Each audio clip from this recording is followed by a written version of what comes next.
Hey everyone, welcome to Titan Tutorials. We had a couple brake lights and tail lights on a vehicle that we needed to replace, so we thought, you know what, this is probably a good time for a extremely quick tutorial video showing folks how to get the tail light / reverse lights off of their Nissan Titan. And it really is pretty simple. You just got two 10mm bolts here and here down at the bottom.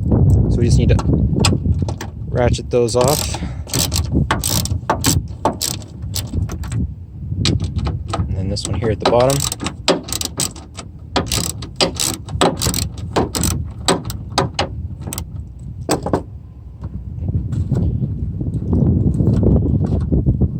Finish taking those off.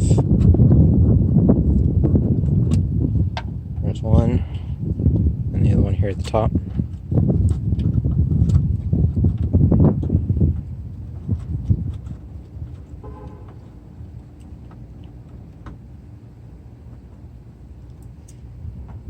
And then all we're gonna have to do is pull this taillight right off.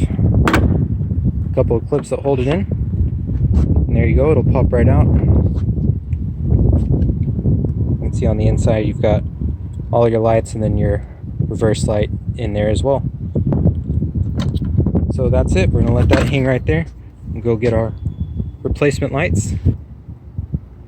There you go, just wanted to show you all how to get that tail light off. If you needed to put a replacement on there, we've got some really good LED options. If you go look at some of our reviews, we'll include a couple of links in the description so that you can go check out some of our partners and the great products that they have to offer. Thank you for tuning in to Titan Tutorials, and we'll see you next time.